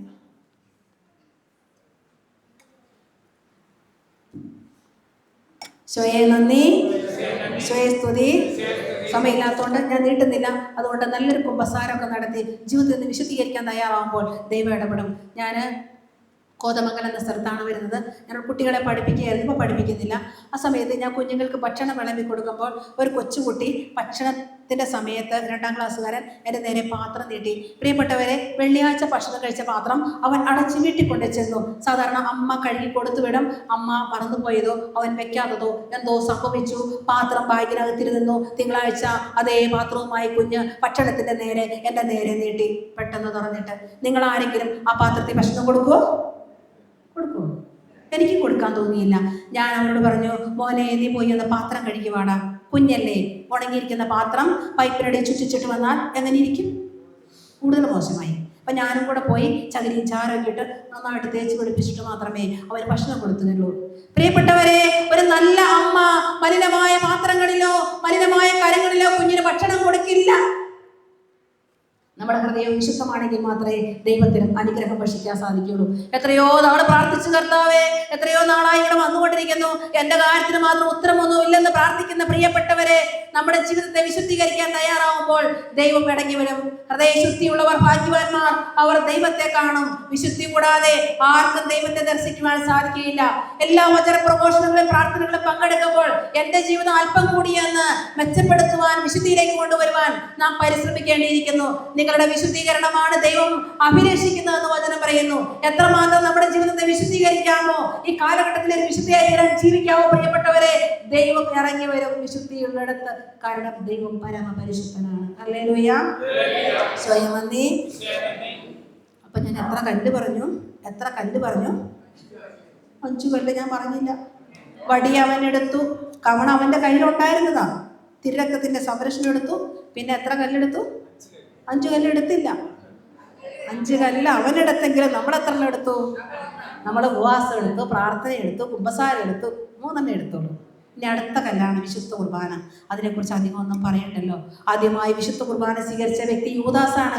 വഞ്ചന നിറഞ്ഞ വിശുദ്ധിയില്ലാത്ത ഹൃദയത്തില് വിശുദ്ധ കുർബാന സ്വീകരിച്ച യൂദാസ് തകർന്നു. അവന്റെ ആത്മാവ് നഷ്ടപ്പെട്ടു. വിശുദ്ധിയുള്ള ഹൃദയത്തില് സ്വീകരിക്കണം നാം വിശുദ്ധ കുർബാന. വിശുദ്ധിയില്ലാത്ത ഹൃദയത്തിൽ സ്വീകരിച്ചാൽ കൂടുതൽ തകരുകയുള്ളൂ. നമ്മുടെ പാപബോധമൊക്കെ നഷ്ടപ്പെട്ട് നമ്മൾ യാന്ത്രികമായി സ്വീകരിച്ചുകൊണ്ടിരിക്കും. അതുകൊണ്ട് ദിവ്യകാരുണ്യ, ഇതിനപ്പുറം ദൈവത്തിനൊന്നും നമുക്ക് തരാനില്ല. ഇതിനപ്പുറം ഒന്നും ദൈവത്തിന് നമുക്ക് തരാനില്ല. സുവിശേഷ ഭാഗങ്ങളിലൂടെ കടന്നു പോകുമ്പോൾ ഹൃദയശുദ്ധിയുള്ളവർക്ക് ദൈവദർശനം, ശാന്തശീലർക്ക് ഭൂമി, സമാധാനം സ്ഥാപിക്കുന്നവർ ദൈവപുത്രന്മാർ. പക്ഷെ വചനത്തിൽ പറയുക, കരുണയുള്ളവർ ഭാഗ്യവാൻ, കരുണ ലഭിക്കും. കാരണം കരുണയേക്കാൾ വലുതായി ദൈവത്തിനൊന്നും നമുക്ക് തരാനില്ല. ദിവ്യകാരുണ്യം കർത്താവിനെ തന്നെയാണ് തന്നിരിക്കുന്നത്. അതിലപ്പുറം ഇനി ഒന്നും തരാനില്ല. ജീവിക്കുന്ന ദൈവത്തെ തന്നെയാണ്, സർവശക്തനായ ദൈവത്തെ തന്നെയാണ്, മഹോന്നതനായ രാജാവിനെ തന്നെയാണ് ദിവ്യകാരുണ്യത്തിലൂടെ നമ്മുടെ ഹൃദയത്തിലേക്ക് വരുന്നത്. പ്രിയപ്പെട്ടവരെ, ഇനി അതിൽ കൂടുതലൊന്നും തരാനില്ല. ദിവ്യകാരുണ്യത്തോട് ചേർന്നിരിക്കുന്നവൻ തിന്മയുടെ ശക്തി തൊടുകയില്ല. 1 യോഹന്നാൻ 5:18 ദുഷ്ടൻ അവനെ തൊടുകയില്ല. രാജാക്കന്മാരുടെ പുസ്തകം 1-ാം അധ്യായം 50-ാം തിരുവചനമുണ്ട്. ഇപ്രകാരമാണ് ഈ സോളമൻ അദോനി സ്വയം രാജാവാക്കി കഴിഞ്ഞപ്പോൾ, സോളമനെ രാജാവാകേണ്ടത് ഈ അദോനിയെ കൊല്ലാൻ വേണ്ടി പരിശ്രമിക്കുന്ന കുറച്ച് രംഗങ്ങളൊക്കെ ഉണ്ട്. എന്നിട്ട് ഈ അദോനിയെ കൊല്ലും എന്നുറപ്പായപ്പോൾ അവിടെ ഈ ബലിപീഠത്തിൽ, യാഗപീഠത്തിൽ ദഹനബലി അർപ്പിക്കുന്നത്, ഈ ബലിപീഠത്തിൻ്റെ ഇവിടെ ഓരോ കോണുകൾ, വളർകോണുകളുണ്ട്. 4 സൈഡിൽ നിന്ന് വളർകോൺ ഈ നടുക്കേക്ക് വന്ന് നിൽക്കും. ഇങ്ങനെ 4 സൈഡിൽ നിന്ന്. അപ്പം നടുക്ക് വെച്ചാണ് ദഹനബലി അർപ്പിക്കുക. അപ്പം ഈ അദോനി ഓടി വന്ന് വളർകോണിൽ പിടിച്ചു. എന്താണ് അതിൻ്റെ അർത്ഥം? ഈ വളർകോണിൽ പിടിച്ചാൽ, ഈ ബലിപീഠത്തിലെ വളർകോണിൽ പിടിച്ചാൽ പിന്നെ അവനെ തൊടാൻ പറ്റത്തില്ല, അവരെ ശത്രുക്കൾക്ക് വധിക്കാൻ പറ്റത്തില്ല. അപ്പോൾ അദോനി എന്ന വ്യക്തിയെ കൊല്ലാൻ ശത്രുക്കൾ ഓടിച്ചിട്ട് പിടിക്കാൻ വരുമ്പോൾ, ശ്രമിക്കുമ്പോൾ ഈ അദോനി ഈ വളർകോണിൽ വന്ന് പിടിക്കുക. അപ്പോൾ നമുക്ക് ശത്രുവിനെ തൊടാൻ പറ്റത്തില്ല, അവനെ വധിക്കാൻ പറ്റത്തില്ല. പ്രിയപ്പെട്ടവരെ, ബലിപീഠത്തോട്, സക്രാരിയോട്, ദിവ്യകാരുണ്യത്തോട് ചേർന്ന് നിൽക്കുന്നവനെ ദുഷ്ടൻ, പിശാച് തൊടുകയില്ല. കാരണം ജീവിക്കുന്ന ദൈവമാ നമ്മളിൽ. നമ്മുടെ ജീവിതം കെട്ടിയിടേണ്ട ഒരു നങ്കൂരമാണ് വിശുദ്ധ കുർബാന. കുറ്റിയടിച്ച് കെട്ടുന്ന പശു പരിസരത്തുണ്ടാകും. വിശുദ്ധ കുർബാനയാകുന്ന കുറ്റിയിൽ നമ്മുടെ ജീവിതം ഉറപ്പിക്കണം. പ്രിയപ്പെട്ടവരെ, സക്രാരിക്കെതിരെ കണ്ണീരോടെ പ്രാർത്ഥിച്ചവരാരും സങ്കടത്തോടെ മടങ്ങിയിട്ടില്ലെന്ന് ഹന്നയുടെ ജീവിതം 1 സാമുവേൽ 1-ൽ വെളിപ്പെടുത്തുന്നില്ലേ? അതുകൊണ്ട് മലക്കരക്കാരൊക്കെ വിശുദ്ധ കുർബാനയെ തീക്കട്ട എന്ന് വിളിക്കുന്നത്. കുർബാന സ്വീകരിച്ചവനെ തൊട്ടാൽ പൊള്ളണം. അശുദ്ധിയുള്ളവിടത്തേക്ക് ചെന്നാൽ അവിടുത്തെ അശുദ്ധി കരിഞ്ഞു പോകണം. ഈ ആധുനിക കാലത്ത് നാമം ദിവ്യകാരുണ്യമായി മാറണം. നമുക്കറിയാമല്ലോ, വിശുദ്ധ അന്തോനീസ് വിശുദ്ധ കുർബാനയുമായി വന്നപ്പോൾ മൃഗം, ബുദ്ധിയില്ലാത്ത മൃഗമെന്ന് പേരെഴുതപ്പെട്ട കഴുത സൃഷ്ടാവായ ദൈവത്തെ മുട്ടുമടക്കി വണങ്ങിയത് വഴി അനേകരെ യേശുക്രിസ്തുവിൽ വിശ്വസിച്ചു. ഒരു നിരീശ്വരവാദി മാത്രമല്ല, ഇത് കാണാനായി ആ ഗ്രൗണ്ടിൽ, കോമ്പൗണ്ടിൽ കൂടിയിരുന്ന എല്ലാവരും ഈ ബുദ്ധിയില്ലാത്ത മരക്കഴുത ദിവ്യകാരുണ്യത്തിന്റെ മുമ്പിൽ മുട്ടുകുത്തിയപ്പോൾ വിശ്വാസത്തിലേക്ക് കടന്നു വന്നില്ലേ പ്രിയപ്പെട്ടവരെ? ഹല്ലേലൂയ, ഈശോയെ നന്ദി. അപ്പൊ നാം എടുക്കേണ്ട 1-ാമത്തെ കല്ല് പ്രാർത്ഥന, ഉപവാസം, വിശുദ്ധ കുമ്പസാരം, കുർബാന. 5-ാമത്തെ കല്ല് ദാനിയേൽ പ്രവാചകന്റെ പുസ്തകം 10:21 പറയുന്നുണ്ട്, നിന്റെ കാവൽ ദൂതനായ മിഖായേൽ ഒഴികെ എന്റെ പക്ഷത്ത് നിന്ന് ഇവർക്കെതിരെ പൊരുതാൻ ആരുമില്ല. തിന്മയുടെ ശക്തിക്കെതിരെ അതിശക്തമായി നമുക്ക് വേണ്ടി വാള് വീശി തിന്മയുടെ ശക്തികളെ പരാജയപ്പെടുത്തുന്ന ശക്തനായ ഒരു മാലാഖയാണ്, മുഖ്യദൂതന്മാരിൽ ഒരാളാണ് മിഖായേൽ. ദാനിയേൽ 10:13 പറയുന്നുണ്ട്, പ്രധാന ദൂതന്മാരിൽ ഒരാളായ മിഖായേൽ എന്റെ സഹായത്തിനെത്തി. നമ്മുടെ സഹായത്തിനെത്താൻ കർത്താവിന്റെ മാലാഖമാരും വിശുദ്ധരും രക്തസാക്ഷികളും കാവൽ മാലാഖമാരൊക്കെയാണ് അടുത്ത കല്ല്. സങ്കീർത്തനം 34:7 പറയുന്നുണ്ട്, കർത്താവിന്റെ ദൂതൻ ദൈവഭക്തരുടെ ചുറ്റും പാളയമടിച്ച് രക്ഷിക്കുന്നു. തിന്മയുടെ ശക്തികളിൽ നിന്ന് ഈ ദൈവദൂതന്മാരും വിശുദ്ധരൊക്കെ പാളയമടിച്ച് നമ്മളെ സംരക്ഷിക്കും. പ്രിയപ്പെട്ടവരെ, ഹല്ലേലൂയ. എന്നിട്ട് എന്തേ യേശുനാമവും വചനവും ഒക്കെ കല്ലാകാത്തത്? അതിനെക്കുറിച്ച് പറഞ്ഞില്ലോ എന്ന് ചിന്തിക്കുന്നവരുണ്ടാകും. ഹല്ലേലൂയ. തിന്മയ്ക്കെതിരെ അതിശക്തമായ നാമമാണ് യേശുനാമമെന്നും ഒക്കെ നമുക്കറിയാം. ഇതിനെക്കുറിച്ച് പറയാൻ വരിക കേട്ടോ. അങ്ങനെ 5 കല്ലെടുത്ത് സഞ്ചിയിലിട്ടു. എന്നിട്ട് ഗോലിയാത്ത്, അതേസമയം ഗോലിയാത്ത് വരുന്നതുണ്ടല്ലോ, 1 സാമുവേൽ 17:5 പറയുന്നുണ്ട്, ഗോലിയാത്ത് ദാവീദിന്റെ നേരെ വരുന്നത് ദേവന്മാരെ വിളിച്ച് ശപിച്ചാണ്. അപ്പോൾ ദാവീദ് പറയുകയാണ്, വാളും ചാട്ടുടിയുമായി നീ എന്നെ നേരിടാൻ വരുന്നു. ഞാനാകട്ടെ ഇസ്രായേൽ സേനകളുടെ ദൈവമായ സൈനികരുടെ കർത്താവിന്റെ നാമത്തിലാണ് വരുന്നത്. ഇവിടെയാണ് യേശുനാമം വരുന്നത് ഈ കാലഘട്ടത്തിൽ. അന്ന് ദാവീദ് ഒരു ധ്യാനവും കൂടിയിട്ടില്ല, ഒരു കൺവെൻഷനും പോയിട്ടില്ല, ഒരു സ്പിരിച്വൽ ഡയറക്ഷനോ കുമ്പസാരത്തിനോ ഒന്നും പോയിട്ടില്ല, ഒരു വിശുദ്ധ ഗ്രന്ഥവും വായിച്ചിട്ടില്ല. ആ കൊച്ചു ബാലന്റെ അതരത്തിൽ സൈന്യങ്ങളുടെ കർത്താവിന്റെ നാമം ഉണ്ടായിരുന്നു. പ്രിയപ്പെട്ടവരെ, ഈ കാലഘട്ടത്തിൽ അല്ലെങ്കിൽ സ്നേഹന്മാര് പൗലോസ്ലീഹ എഴുതി വെച്ചിട്ടുണ്ട് കൊളോസസ് 3:17 വാക്കാലോ പ്രവൃത്തിയാലോ എന്ത് ചെയ്താലും യേശു നാമത്തിൽ ചെയ്യുക. ഈ യുദ്ധത്തിന് വേണ്ടി പോകുമ്പോഴും ഈ കൊച്ചിയുടെ ബാലന്റെ അതിരത്തിൽ സൈന്യങ്ങളുടെ കർത്താവിന്റെ നാമമാണ്. അവിടെ വിജയം ഉറപ്പാണ്. തിന്മയുടെ ശക്തിക്കെതിരെ അതിശക്തമായ നാമമാണ് യേശു നാമം. ലൂക്കാ 10:17 പറയുന്നുണ്ട്, നിന്റെ നാമത്തിൽ സാത്താൻ ഇടിമിന്നൽ പോലെ നിവദിക്കുന്നത് ഞങ്ങൾ കണ്ടു. ആകാശത്തിന് കീഴെ മനുഷ്യരുടെ നമ്മുടെ രക്ഷയ്ക്ക് വേണ്ടി പൈശാചിക ശക്തികൾക്കെതിരെയുള്ള യുദ്ധത്തിന് വേണ്ടി മറ്റൊരു നാമവും നൽകപ്പെട്ടിട്ടില്ല. ഫിലിപ്പിയർ 2:9-11 ആകയാൽ ദൈവം അവനെ അത്യധികം ഉയർത്തി എല്ലാ നാമങ്ങൾക്കും ഉപരിയായ നാമം നൽകി. യേശുവിന്റെ നാമത്തിന് മുമ്പിൽ സ്വർഗത്തിലും ഭൂമിയിലും പാതാളത്തിലുമുള്ള സകല മുട്ടുകൾ മടങ്ങുന്നതിനും യേശു ക്രിസ്തു കർത്താവാണെന്ന് പിതാവായ ദൈവത്തിന്റെ മഹത്വത്തിനായി എല്ലാ നാമങ്ങളും ഏറ്റു പറയുന്നതിന് വേണ്ടിയാണ് സ്വർഗവും പാതാളവും സകലതും മുട്ടുമടക്കുന്ന നാമം. ഹല്ലേലൂയ. ഈശോയെ നന്ദി, ഈശോയെ സ്തുതി.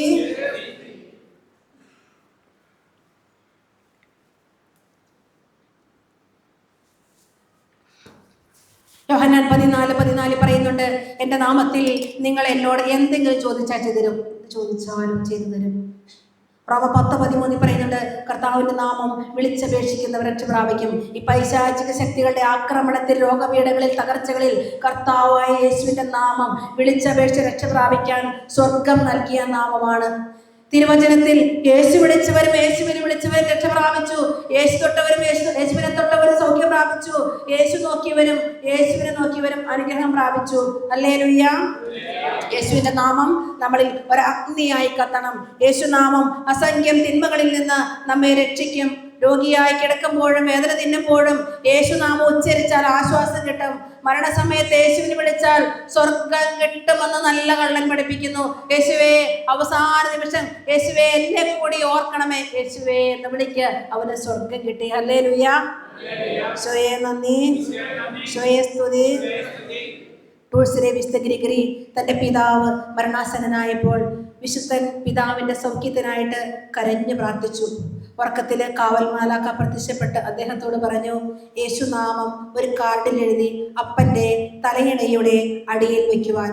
അപ്രകാരം ചെയ്തു. പിതാവ് പെട്ടെന്ന് സൗഖ്യം പ്രാപിച്ചു. ഹല്ലേലൂയ. ഓരോ പ്രാവശ്യവും യേശു എന്ന് പറയുമ്പോൾ 300 ദിവസത്തെ ദണ്ഡവിമോചനം നമുക്ക് കിട്ടും. എളുപ്പമുള്ളൊരു പ്രാർത്ഥനയാണ് യേശുനാമം. യേശുനാമം നമ്മുടെ അനുദിന ജീവിതത്തിന്റെ ശക്തി മന്ത്രമാകണം. അത് ദുഃഖം നിറഞ്ഞ ഹൃദയത്തെ ആശ്വസിപ്പിക്കും, ദുർബലമായ മനുഷ്യരെ ശക്തരാക്കും, പ്രതിസന്ധികളിൽ മനഃശാന്തിയും ദൈവസ്നേഹവും നിറയും. യേശുനാമ ഭക്തനായ വിസ്ത ലേനാട് യേശുനാമത്തെക്കുറിച്ച് ഇങ്ങനെ പ്രസംഗിച്ചു കൊണ്ടിരുന്നപ്പോൾ ലോഡ്ജിലാണ് താമസിക്കുന്നത്. ആ ലോഡ്ജിലുള്ള എല്ലാവരോടും യേശുനാമം എഴുതിയ കാർഡ് കതകിൽ ഒട്ടിക്കാൻ പറഞ്ഞു. പക്ഷെ ഒരു യഹൂദൻ വിസമ്മതിച്ചു. അദ്ദേഹത്തിന്റെ സുഹൃത്ത് ജനാലയിൽ യേശുനാമം എഴുതി വെച്ചു. ആ കെട്ടിടത്തിന് തീ പിടിച്ചപ്പോൾ യഹൂദന്റെ മുറികൾ കത്തി നശിച്ചു, സുഹൃത്തിന്റെ മുറിയിൽ തീ കയറിയില്ല. ഈ അനുഭവം യേശുവിന്റെ പരിശുദ്ധ നാമത്തിലുള്ള ശരണവും വിശ്വാസവും വർദ്ധിപ്പിച്ചു. നമുക്കൊന്ന് പ്രാർത്ഥിക്കാം. യേശുവേ, അങ്ങയുടെ നാമത്തിന്റെ ശക്തിയിൽ ഞാൻ വിശ്വസിക്കുന്നു. യേശുവേ, അങ്ങയുടെ നാമത്തിന്റെ ശക്തിയിൽ ഞാൻ വിശ്വസിക്കുന്നു.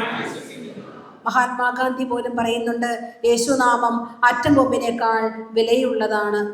ഭക്ഷിക്കുന്നവൻ ദൈവനാമം വിളിക്കുമ്പോൾ ഭക്ഷിക്കുന്നെങ്കിലും ഉപവാസത്തിന്റെ അനുഗ്രഹം ലഭിക്കുന്നുവെന്ന, നടക്കുമ്പോൾ ദൈവനാമം ഉരുവിടുന്നവന് ഓരോ കാൽച്ചുവടിനും ഒരു ബലിയുടെ കൃപ ലഭിക്കുന്നുവെന്നാണ്. ഏതൊരുവൻ നിരന്തരമായി ഉരുവിടുന്നുവോ അവൻ ജീവിക്കുന്നെങ്കിലും മുക്തി പ്രാപിച്ചവനാണ്. ഏതൊരുവൻ നിരന്തരമായി ദൈവനാമം യേശുനാമം ഉരുവിടുന്നുവോ അവൻ ജീവിക്കുന്നുവെങ്കിലും മുക്തി പ്രാപിച്ചവനാണെന്ന്. ഹല്ലേലൂയ. അപ്പോൾ അവൻ സൈന്യങ്ങളുടെ കർത്താവിന്റെ നാമത്തിൽ ഇറങ്ങി 5 കല്ലൊക്കെ സഞ്ചിയിലിട്ട്, പ്രിയപ്പെട്ടവരെ, നീ നിന്ദിച്ച സൈന്യങ്ങളുടെ ദൈവമായ കർത്താവിന്റെ നാമത്തിലാണ് ഞാൻ വരുന്നതെന്ന് പറഞ്ഞ് മുന്നോട്ട് വരികയാണ്. 1 സാമുവേൽ 17:48 പറയുന്നുണ്ട്, തന്നെ നേരിടാൻ മല്ലനായ ഗോലിയാത്ത് അടുക്കുന്നത് കണ്ട് ദാവീദ് അവനോട് എതിർക്കാൻ വേഗത്തിലോടി മുന്നിലെത്തി. ഭീമാകാരനായ ഒരു രാക്ഷസൻ ഇങ്ങോട്ട് വരുന്നത് കാണുമ്പോൾ നമ്മൾ അങ്ങോട്ട് ചെല്ലുവോ? കൊച്ചു ബാലൻ അങ്ങോട്ടേക്ക് ചെല്ലുക. ഭീമാകാരനായ ഒരു മനുഷ്യൻ വരുന്നത് കാണുമ്പോൾ ചെറിയ ബാലൻ അങ്ങോട്ട്, നമ്മൾ നിൽക്കുന്നു, ഒരു ഉറുമ്പ് വരുന്നു. പ്രിയപ്പെട്ടവരെ, ഇങ്ങനെ തന്നെ സാവൂളിനുണ്ടായി. സാവൂള് ഈ ഗോലിയാത്തുമായി എതിരിടാൻ ചെല്ലപ്പം ഈ ഭീമാകാരനായ ഗോലിയാത്തിനെ കണ്ടപ്പോൾ പേടിച്ചോടി, തിരിച്ചോടി. എന്തുകൊണ്ടാണ്? അവനിൽ പരിശുദ്ധാത്മാവില്ലായിരുന്നു. അവനിൽ പരിശുദ്ധാത്മാവ് വിട്ടുപോയിട്ട് ദുരാത്മാവ് കയറിയിരുന്നു. ദാവീദിലെ പരിശുദ്ധാത്മാവുണ്ട്, അവന് ധൈര്യമുണ്ട്, അവന് തീഷ്ണതയുണ്ട്. ഈ തിന്മയോട് എതിർക്കണമെങ്കിൽ, പൈശാചിക ശക്തികളെ പരാജയപ്പെടുത്തണമെങ്കിൽ നമ്മൾ ഈ ധൈര്യം വേണം. വേഗത്തിൽ ഓടിയെത്തണമെങ്കിൽ തീഷ്ണത വേണം. ആത്മധൈര്യം വേണമെങ്കിൽ ഈ പരിശുദ്ധാത്മാവ് നമ്മളിൽ നിറയണം. പരിശുദ്ധ അമ്മ എലീശോയുടെ അടുത്ത് തീഷ്ണതയോടെ തിടുക്കത്തിലെത്തി. പീലിപ്പോസ് ഷാൻഡിന്റെ അടുത്ത് സമൂഹിക്കപ്പെട്ടു. ഹബക്കൂക്ക് ദാനിയേൽ പ്രവാചകന്റെ സിംഹക്കുഴിയിലേക്ക് വായു വേഗത്തിലെത്തി. ഇതൊക്കെ പരിശുദ്ധാത്മാവിന്റെ ഒരു പ്രവർത്തനമാണ്. ഈ പരിശുദ്ധാത്മാവ് നിറയുമ്പോഴാണ് എത്ര ഇടയനാണെങ്കിലും എത്ര ബാലനാണെങ്കിലും ബലഹീനരെ ശക്തരാകുന്നത്, സാധാരണക്കാർ അസാധാരണക്കാരാകുന്നത്, ദുർബലര് ശക്തരാകുന്നത്, അറിവില്ലാത്തവർക്ക് അറിവ് ലഭിക്കുന്നത്. അപ്പോൾ ഈ തിന്മയുടെ ശക്തിയെ എതിർക്കണമെങ്കിൽ നമ്മളിൽ ഒരു പരിശുദ്ധാത്മാവിന്റെ അഭിഷേകം നിറയാൻ പ്രാർത്ഥിക്കണം. മോശയ്ക്ക് വാക്ചാതുര്യമില്ലായിരുന്നു, പക്ഷെ ഇസ്രായേലിന്റെ നായകനായി ദൈവം ഉയർത്തിയില്ലേ? ഇടയബാലനായ ദാവീദിനെ ഇസ്രായേലിന്റെ രാജാവായി ഉയർത്തിയില്ലേ? ഭീരുക്കളായ സ്ത്രീഹന്മാരെ ഈ പരിശുദ്ധാത്മാവല്ലേ ധീരരാക്കിയത്? ആത്മാവ് നിറഞ്ഞ ജീവിതങ്ങള് മേൽക്കുമേൽ പ്രാബല്യം നേടും പ്രിയപ്പെട്ടവരെ. എന്നിട്ട് ഓടി വന്ന് പറയുകയാണ്, കർത്താവ് നിന്നെ ഇന്ന് എന്നെ ഏൽപ്പിക്കും. ഇസ്രായേലിൽ ഒരു ദൈവമുണ്ടെന്ന് ലോകമെല്ലാം അറിയും. ഗോലിയാത്തിനെ തോൽപ്പിച്ച ഒരു ദാവീദുണ്ടെന്ന് ഈ ലോകമെല്ലാം അറിയുമെന്നല്ല ദാവീദ് പറയുന്നത്. കർത്താവ് നിന്നെ ഇന്ന് ഏൽപ്പിക്കും. ഇസ്രായേലിൽ ഒരു ജീവിക്കുന്ന ഒരു ദൈവമുണ്ടെന്ന് ലോകമെല്ലാം അറിയും. പ്രിയപ്പെട്ടവരെ, നമ്മുടെ ചെറുതും വലുതുമായ പ്രഘോഷണങ്ങളാകട്ടെ, പ്രവർത്തനങ്ങളാകട്ടെ, കർത്താവ് ഉണ്ടെന്ന് അറിയിക്കാനായിരിക്കണം. ജീവിക്കുന്ന ഒരു ദൈവത്തിന് മഹത്വം നൽകാനായിരിക്കണം. ഈ ദാവീദ് ഒരു ധ്യാനം കൂടാത്ത, ഒരു കോഴ്സും കൂടാത്ത, ഒരു അറിവില്ലാത്ത ഒരു ദാവീദ് പറയുകയാണ്, ദൈവത്തെ അറിയിക്കുക എന്ന ലക്ഷ്യം, ദൈവത്തിന്റെ മഹത്വം ലക്ഷ്യം വെക്കുന്ന ദാവീദ് തന്റെ മഹത്വമല്ല വെക്കുന്നത്. ജീവിക്കുന്ന ഒരു ദൈവമുണ്ടെന്ന് ലോകം അറിയണം. നമ്മുടെ ഏത് പ്രവൃത്തിയും യേശുവിനെ വെളിപ്പെടുത്തുന്നതാകണം, ദൈവമഹത്വത്തിന് വേണ്ടിയുള്ളതാകണം, ലോകരക്ഷയ്ക്ക് വേണ്ടിയുള്ളതാകണം. അതല്ലേ ഇസ്രായേൽ ജനത്തിന്റെ രക്ഷയും ദൈവത്തിന്റെ മഹത്വവുമല്ലേ?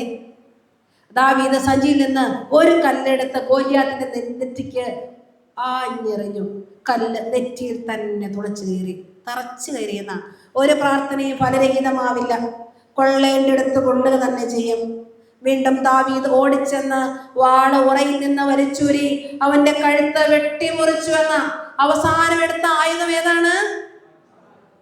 എഫേസ്യർ 6:17 വചനമാകുന്ന ആത്മാവിന്റെ വാളെടുക്കുവിൻ. എബ്രായർ 4:12 പറയുന്നുണ്ടല്ലോ, ദൈവത്തിന്റെ വചന സജീവോർജ്ജസ്വലവുമാണ്, ഇരുതര വാളിനേക്കാൾ മൂർച്ചയേറിയതും ചേതനയിലും ആത്മാവിലും സത്യബന്ധങ്ങളുടെ മധ്യയിലും തുളച്ചു കയറി ഹൃദയത്തിന്റെ വിചാരങ്ങളെയും നിയോഗങ്ങളെയും വിവേചിക്കുന്നതാണ്. മാറ്റമില്ലാത്ത വചനത്തിന്റെ ശക്തിയെ കുറിച്ച് ഞാൻ അല്പസമയം സംസാരിക്കാം. അപ്പൊ ദാവീദ് പൈശാചശക്തികളെ വെട്ടിമുറിച്ചത് വചനമാകുന്ന വാളുകൊണ്ട്. പ്രിയപ്പെട്ടവരെ, വിശ്വനാഥനും ഉപവാസം ഉണ്ടായിരുന്നു, പ്രാർത്ഥനയുണ്ടായിരുന്നു, ദൂതന്മാരുടെ സംരക്ഷണം എല്ലാം ഉണ്ടായിരുന്നു. അവസാനം പിശാചിനെ പരാജയപ്പെടുത്തിയത് മത്തായി 4:4 ലൂക്ക 4:4 വചനത്തിൽ നാം കാണുന്നുണ്ട്. വചനം ഉപയോഗിച്ചാണ്. പൊരുതി ജയിക്കാൻ ഒരേ ഒരു ആയുധമേ ഉള്ളൂ, അത് വചനമാകുന്ന വാള്. അതുകൊണ്ടാണ് ഈ ജപമാലയും യേശുനാമവും വചനമൊക്കെ 5 കല്ലിൽ പെടുത്താത്തത്. അതൊക്കെ ഉപയോഗിക്കുന്നുണ്ട്. ഹല്ലേലൂയ. വചനം ഉപയോഗിക്കാനുള്ളതാണ്. പറയാം പ്രിയപ്പെട്ടവരെ. അപ്പൊ ഉപവാസത്തിലൂടെയും പ്രാർത്ഥനയിലൂടെയും പിശാചിനെ ജയിച്ച യേശുവും എഴുതപ്പെട്ട വചനം പറഞ്ഞാണ് അവനെ പരാജയപ്പെടുത്തി ഓടിക്കുന്നത്.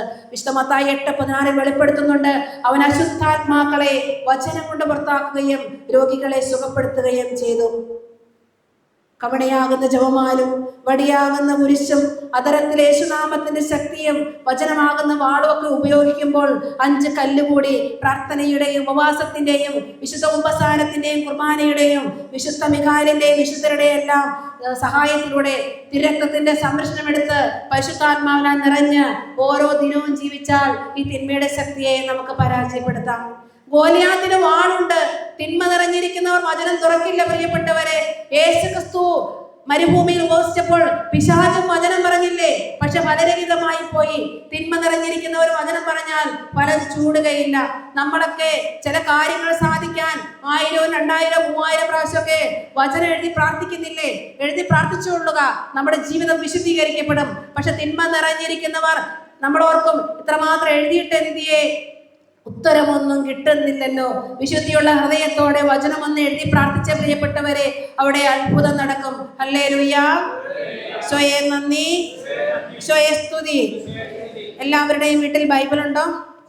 എല്ലാവരുടെയും വീട്ടില് എത്ര എണ്ണം ഉണ്ട്? 2, 3 ഉണ്ട് അല്ലേ? ഇഷ്ടം പോലെ ബൈബിളുള്ളവരുണ്ട്. പ്രിയപ്പെട്ടവരെ, നല്ല മണ്ണാണെങ്കിലും കൃഷി ചെയ്യാതെ ഫലങ്ങൾ ലഭിക്കാത്തതുപോലെ വചനം വായിക്കാത്ത വ്യക്തികളുടെ ജീവിതത്തിൽ വചനത്തിന്റെ ഫലം പുറപ്പെടുവിക്കില്ല. എത്ര ബൈബിൾ ഇരുന്നാലും, എത്ര ഏക്കർ കൃഷി ചെയ്യാൻ മണ്ണുണ്ടെങ്കിലും കൃഷി ചെയ്തില്ലെങ്കിൽ ഫലമുണ്ടാവില്ല. ഇതുപോലെ എത്ര ബൈബിൾ ഇരുന്നാലും വചനം വായിക്കാതെയും വായിച്ച വചനം ഉപയോഗിക്കാതെയും ഫലം ചൂടില്ല. വചനമാകുന്ന വാൾ ഉപയോഗിച്ചാണ് അമ്പയെ ഗോലിയാത്തിനെ ദാവീദ് പരാജയപ്പെടുത്തിയെങ്കിൽ പ്രിയപ്പെട്ടവരെ, ഇന്ന് നമ്മുടെ കയ്യിലുണ്ടായിരിക്കേണ്ട അതിശക്തമായ ഒരു ആയുധമാണ് വചനം. വചനം എന്ന് വെച്ചാൽ എന്താ പ്രിയപ്പെട്ടവരെ? യോഹന്നാൻ 1:1 ആദിയിൽ വചനം ഉണ്ടായിരുന്നു, വചനം ദൈവത്തോടു കൂടെയായിരുന്നു. വചനം അങ്ങനെയെങ്കിൽ വചനം ശ്രവിക്കുന്നവൻ ആരെ ശ്രവിക്കുന്നു? വചനം അനുസരിക്കുന്നവൻ ആരെ അനുസരിക്കുന്നു? വചനം ഓർക്കുന്നവൻ ആരെ ഓർക്കുന്നു? അതരത്തിലും ചിന്തയിലും മനസ്സിലും ഓർമ്മയിലും ദൈവത്തിന്റെ വചനം നിറഞ്ഞു നിന്നാൽ ആര് തന്നെ നിറഞ്ഞു നിൽക്കും? ദൈവം തന്നെ നിറഞ്ഞു നിൽക്കും. 1 യോഹന്നാൻ 2:14 ദൈവത്തിന്റെ വചനം നിങ്ങളിൽ വസിക്കുന്നു, നിങ്ങൾ ദുഷ്ടനെ ജയിക്കുകയും ചെയ്തിരിക്കുന്നു. എമ്മാവൂസിലേക്ക് പോയ ശിഷ്യന്മാർക്ക് വചനം വ്യാഖ്യാനിച്ചപ്പോൾ അവരുടെ ഹൃദയം ജ്വലിച്ചു. അപ്പം മുറിച്ചപ്പോൾ കണ്ണു തുറന്നു കൊടുത്തു. പ്രിയപ്പെട്ടവരെ, ഹൃദയത്തിൽ വചനം കേൾക്കുമ്പോൾ നമ്മുടെ ഹൃദയം ജ്വലിക്കും. മന്ദിച്ചിരിക്കുന്ന അവസ്ഥയാണോ? ഈ വചനത്തിൽ തീ ഉണ്ട് പ്രിയപ്പെട്ടവരെ, പരിശുദ്ധാത്മാവുണ്ട്. എത്രമാത്രം വചനം വായിക്കുന്നുവോ അത്രമാത്രം പരിശുദ്ധാത്മാവിനെ നിറയും. അപ്പോസ്തല പ്രവർത്തനം 10:44 പറയുന്നില്ലേ, പത്രോസ് ഇത് പറഞ്ഞുകൊണ്ടിരിക്കുമ്പോൾ കേട്ടുകൊണ്ടിരുന്ന എല്ലാവരുടെ മേൽ പരിശുദ്ധാത്മാവ് വന്നു. സ്നാപക യോഹന്നാൻ പറയുന്നില്ലേ, അവൻ പരിശുദ്ധാത്മാവിനാലും അഗ്നിയാലും സ്നാനപ്പെടുത്തും. ഈ പരിശുദ്ധാത്മാവും അഗ്നിയും വചനം തന്നെ. ഹല്ലേലൂയ. വചനത്തിൽ പരിശുദ്ധാത്മാവ് നിറഞ്ഞിരിക്കുന്നു, പരിശുദ്ധാത്മാവിൽ വചനവും നിറഞ്ഞിരിക്കുന്നു. അതാണ് പെന്തക്കോസ്ത് ദിനം അഗ്നിനാവായിട്ട് പരിശുദ്ധാത്മാവ് വന്നപ്പോൾ അവർ ഉടനെ ചെയ്തത് വചന പ്രഘോഷണമാണ്. ജെറമ്യാ 5:14 പറയുന്നുണ്ട്, എന്റെ വചനം നിന്റെ നാവിൽ ഞാൻ അഗ്നിയാക്കും, അവരെ ഞാൻ വിറകാക്കും, അഗ്നി അവരെ വിഴുങ്ങും. ഹല്ലേലൂയ.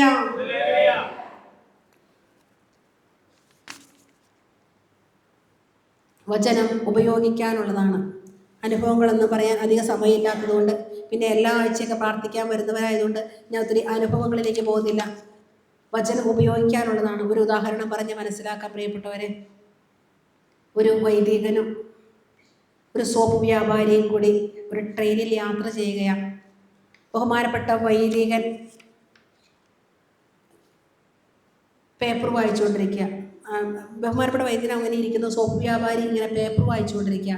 അപ്പോൾ സോപ്പ് വ്യാപാരി ഈ ബഹുമാനോട് വൈദികനോട് ഇങ്ങനെ ഉറക്കെ വായിച്ചേപ്പിക്കുക. വ്യഭിചാരം, മോഷണം, കൊള്ള, അങ്ങനെ കുറേ പാപങ്ങളുടെ ലിസ്റ്റ് അങ്ങോട്ട് വായിച്ചിട്ട് അച്ഛനോട് ചോദിക്കുക, അച്ഛാ, അച്ഛൻ്റെ വചനപ്രഘോഷണങ്ങൾ കൊണ്ട് എന്ത് പ്രയോജനം? ലോകത്തിൽ തിന്മ വർദ്ധിക്കുന്നതല്ലാതെ കുറയുന്നില്ലല്ലോ. അച്ഛൻ മറുപടിയൊന്നും പറഞ്ഞില്ല. യാത്ര തുടർന്നു. വീണ്ടും അദ്ദേഹം പറഞ്ഞു, വീണ്ടും ഈ തിന്മകളുടെ ഇന്ന് വർദ്ധിച്ചുകൊണ്ടിരുന്ന തിന്മകളുടെ ലിസ്റ്റ് വായിച്ചിട്ട്, എന്താ അച്ഛാ, തിന്മ വർദ്ധിക്കുന്നതല്ലാതെ കുറയുന്നില്ലല്ലോ, ഈ വചനപ്രഘോഷണം കൊണ്ടൊന്നും ഒരു പ്രയോജനവും ഇല്ലല്ലോ. ശരിയല്ലേ? നമ്മൾ വചനപ്രഘോഷണം കേൾക്കണം, അതനുസരിച്ച് തിന്മ ഇന്ന് വർദ്ധിക്കുന്നുണ്ട്. പാവം വർദ്ധിച്ചെടുത്ത ക്രമം വർദ്ധിക്കും. പ്രിയപ്പെട്ടവരെ, ഒരു സ്ഥലത്തെത്തി. അവിടെ ഒരു സ്ഥലത്തെത്തി കഴിഞ്ഞപ്പോൾ ഒരു ചേരി പ്രദേശത്താണ്. ട്രെയിൻ അവിടെ നിർത്തി. അപ്പോൾ കുറേ കുട്ടികൾ അവിടെ കളിക്കുക. അപ്പോൾ ഈ സോപ്പ് വ്യാപാരിയോട് ചോദിച്ചു, നിങ്ങളുടെ സോപ്പ് കൊണ്ട് എന്ത് പ്രയോജനം? കുട്ടികളുടെ വസ്ത്രം മുഴുവൻ അഴുക്കാണല്ലോ.